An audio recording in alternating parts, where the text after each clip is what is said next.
Sebenarnya gini ya Mas, masalah untung itu kembali ke prosesnya. Ketika prosesnya kita sudah berjalan bagus, sudah ngurusi tenanan, insya Allah masalah hasil itu akan menyesuaikan. Kalau kita bicara untung berapa Pak, ya secara nominal bagi Nyun Sewu lah, bagi kelas pemula itu misalnya bisa untung per A 70.000 lah Pak, udah bagus lah. Nah, nanti udah kan berhasil ya Pak. Dulu saya juga gitu, awal-awal itu 60.000 satu ekor 60.000.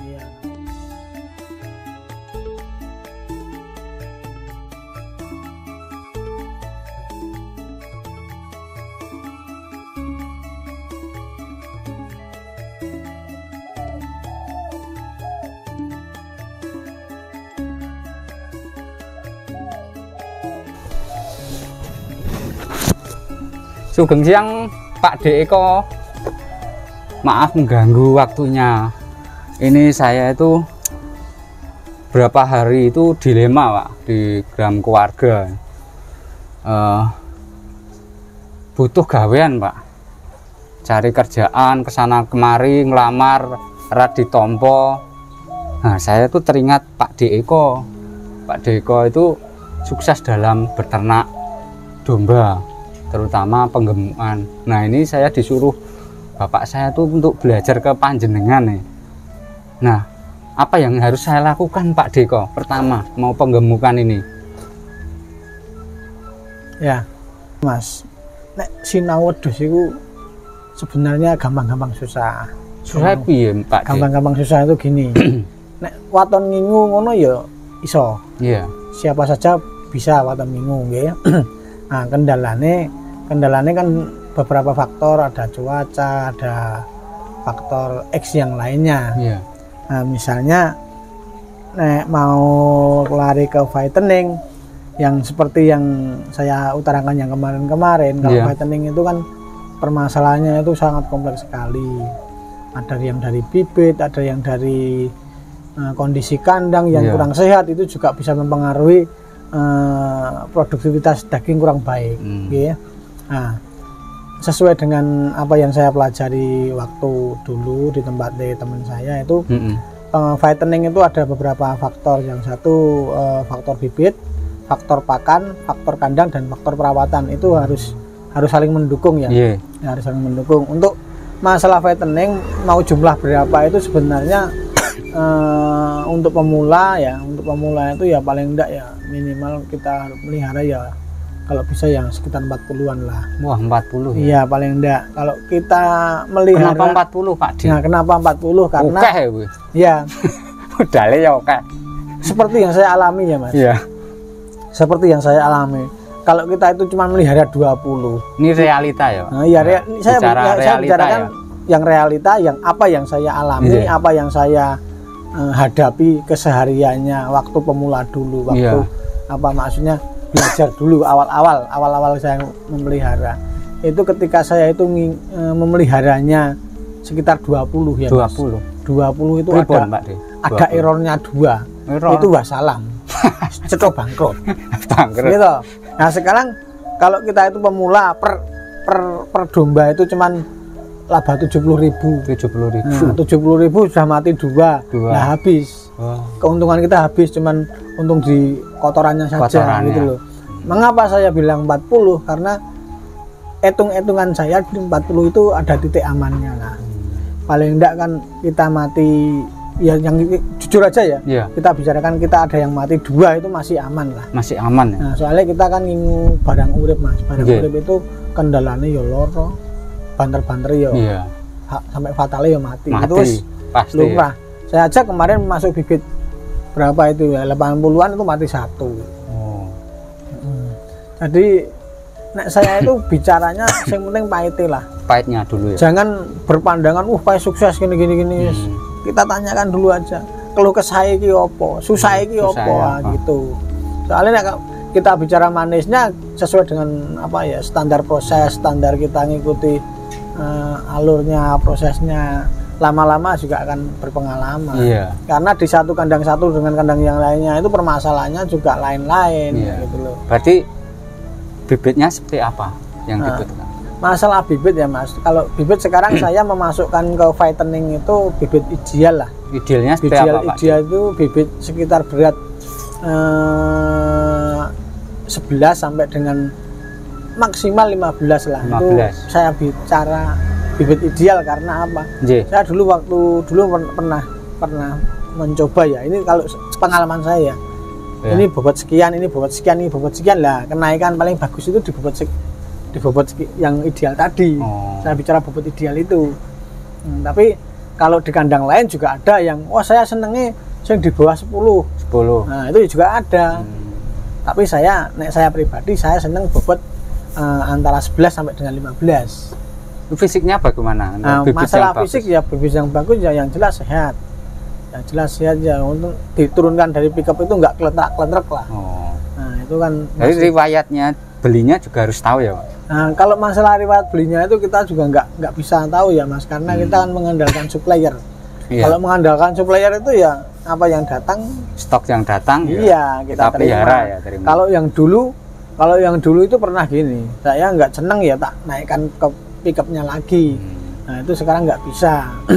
Saya kemarin sempat nolak, saya dikirimi sekitar berapa puluh ekor gitu ya yang tidak masuk kriteria saya, karena saya yang jelas gini, sama supplier itu perjanjian, saya minta maksimal buat segini, paling rendah segini. Nah nanti kalau di luar itu, kalau itu sudah disepakati kok di luar itu melenceng ya kita kembalikan. Salah saya.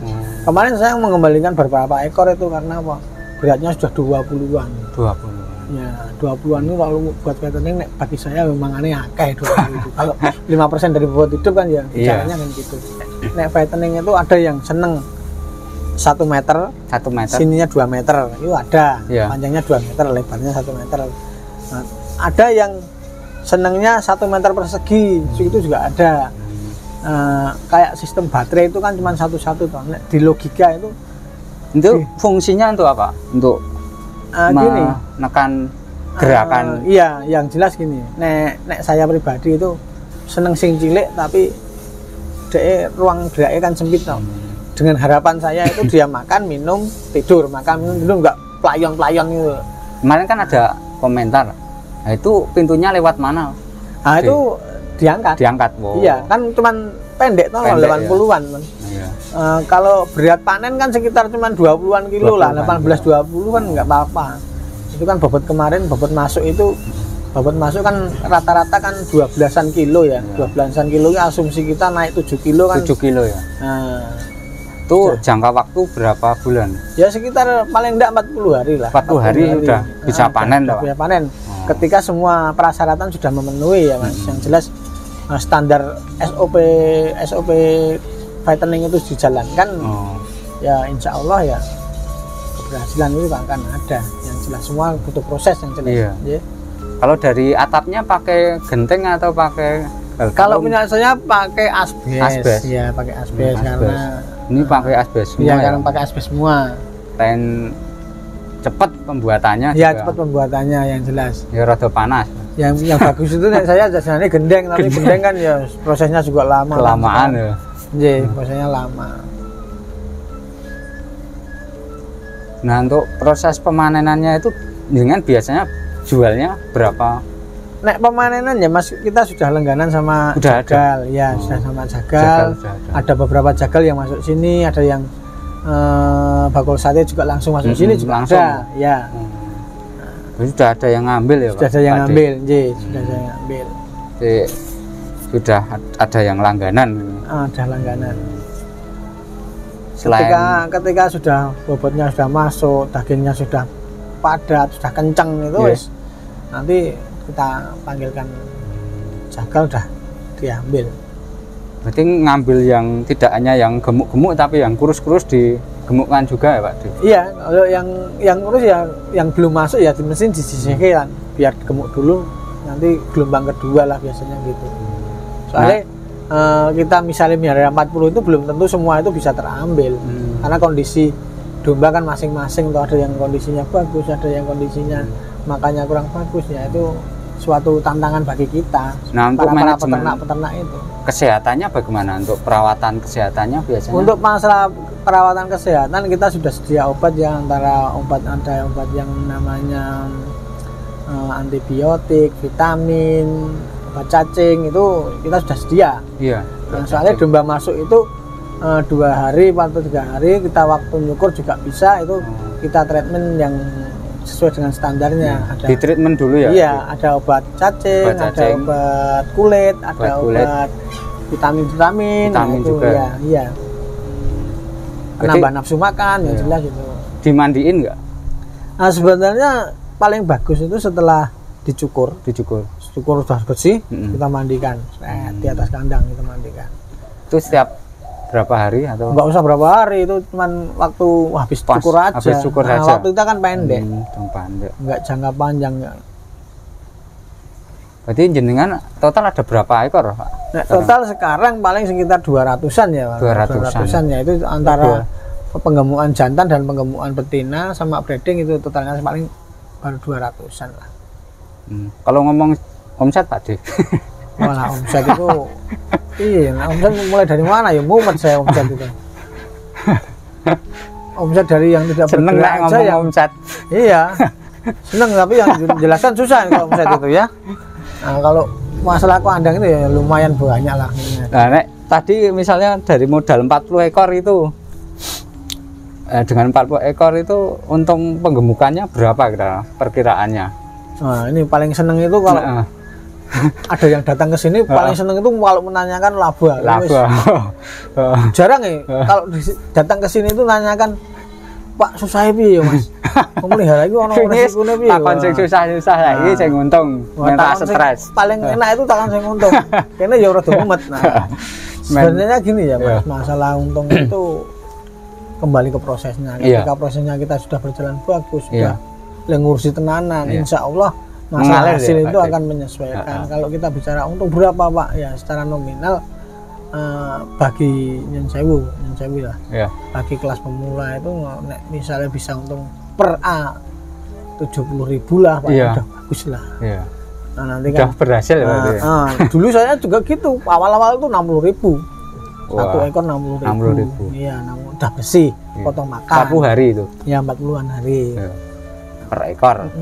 Tapi mungkin kan lain farm juga lain permasalahan ya. Iya, ada yang teman saya itu ada yang 100, ada yang kalau bicara nominal sebenarnya saya nggak enak ya enggak.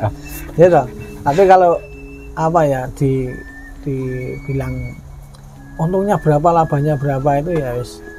Nah, kalau sekarang pertanyaan yang agak lumayan penak nih jelasnya angel. Sekarang tadi kan secara untung ya saya tak takoni kerugian Pak. Pernah rugi berapa Pak?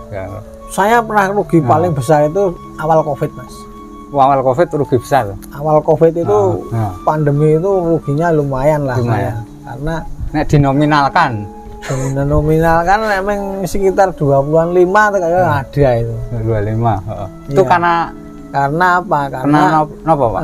Domba itu sudah wayahe panen. Wayahe panen,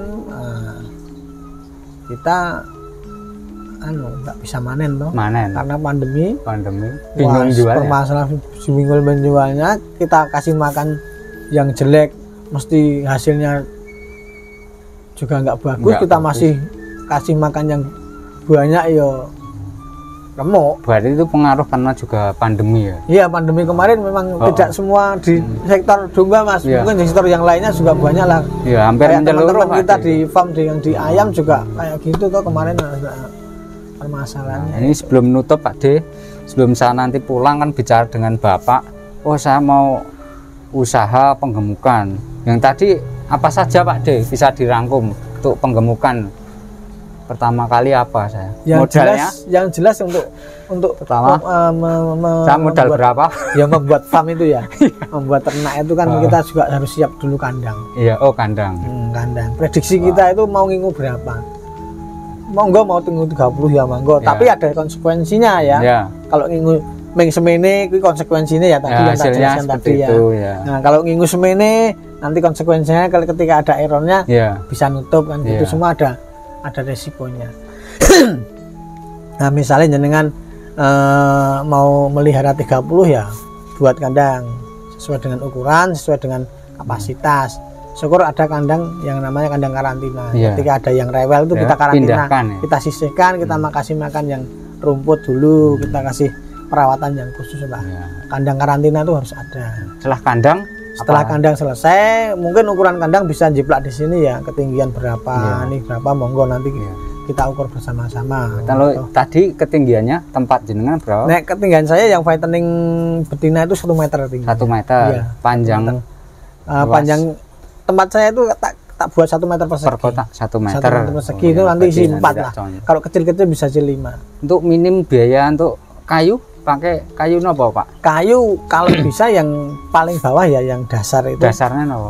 Kalau bisa yang kayu keras lah, kalau Kalimantan atau apa ya. Kalau kayu Jawa ya minimal sukun sorry. Minimal melinjo. Kayu melinjo. Ini saya pakai kayu melinjo sudah 4 tahun ini. 4 tahun. Iya, sebagian kayu melinjo saya biarkan Kalimantan. Kalau Kalimantan kan bengkre itu kan mahal. Iya. Kalau kayu Jawa ya pakai melinjo itu soalnya sudah 4 tahun nggak apa-apa ya. Lah kandang udah, tadi bibit bisa ngambil di mana Pak De? Bibit bisa ngambil di tempat saya, nanti tak carikan bibit sama pakannya ya. Nanti bisa kerja sama teman-teman lah, kita satu perjuangan lah. Setelah itu berarti pakan juga ya? Pakannya pakai apa? Pakan saya pakai complete feed ya. Complete feed ya. Itu complete feed seharga ya kurang lebih ya per kilonya ya 5.000 lah. 5.000 ya. Soalnya kita kan nggak melulu di kandang ya Mas. Sebenarnya kalau bisa buat pakan sendiri itu akan lebih hemat. Tapi kan saya posisinya bekerja, pagi harus bekerja, pulangnya sore ya kita waktu makan kan cuma gitu. Kita cari yang praktis tanpa ngarit. Tanpa ngarit dan tanpa ngon. Tanpa ngon garing ngebiuk gitulah. Bisa semua ada konsekuensinya lah. Konsekuensinya ada.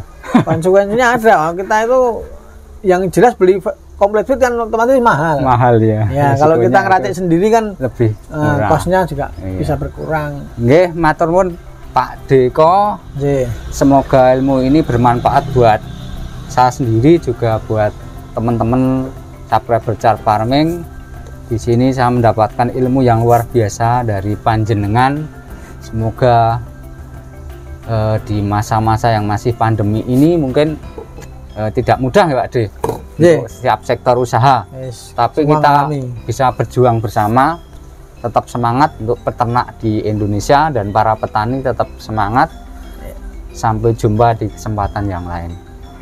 Jangan lupa untuk di like, subscribe dan komen di channel Char Farming. Semoga kita selalu menjalin pas seduluran sak lawase. Terima kasih.